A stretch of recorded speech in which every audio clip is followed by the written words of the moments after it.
She stopped replying the same night he told her she meant a lot to him. Not the next day. That night. He stared at his phone for hours, trying to figure out what he said wrong, replaying the conversation, reading it again, looking for the moment everything shifted. There wasn't one. That's what made it so confusing. Most people assume distance means someone is losing interest.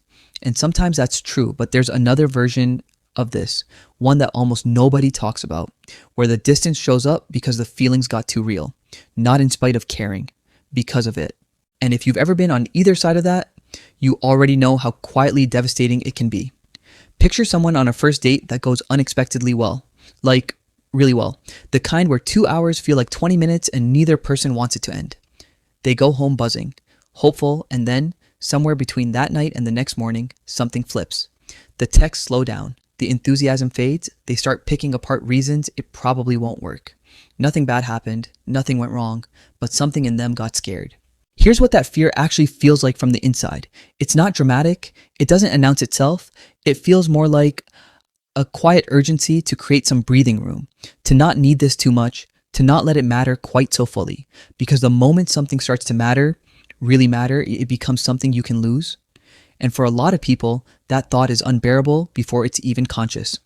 One possible explanation is that emotional closeness can trigger anxiety for some people, especially when vulnerability and emotional risk begin to feel overwhelming.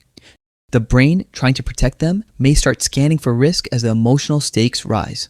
And closeness, real closeness, can begin to feel like risk. It sounds backwards. It is backwards. But it makes a strange kind of sense when you understand where it usually comes from. Most of us didn't learn how to handle closeness in a vacuum.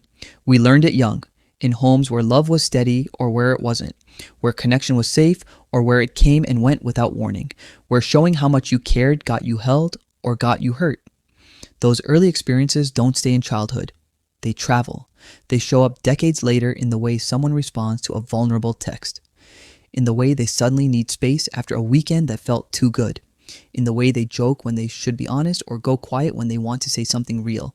Without realizing it, their nervous system may still be responding to old patterns of safety and threat. And here's the part that makes it genuinely heartbreaking. For some people, the stronger their desire for connection becomes, the more frightening vulnerability can feel.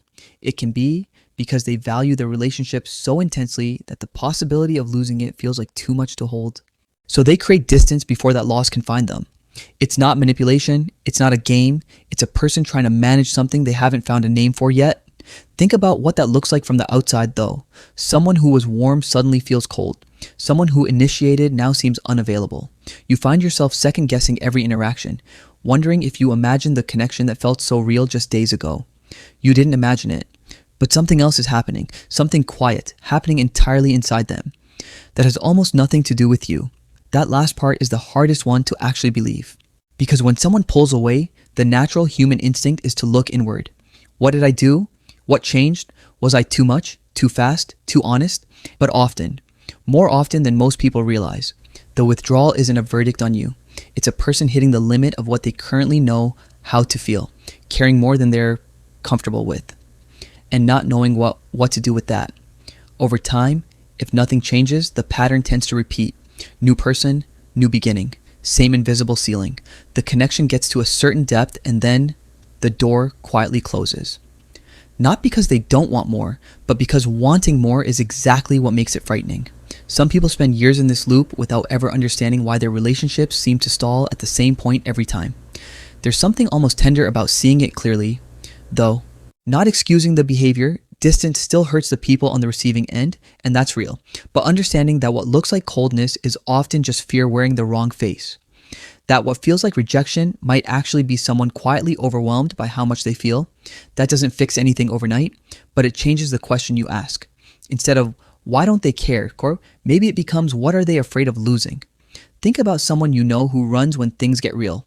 Or think about yourself in those moments. The ones where you got quiet instead of honest, busy instead of present, careful instead of open. What were you actually protecting? If this helped you see yourself or someone you love a little more clearly, subscribe for more psychology-based videos.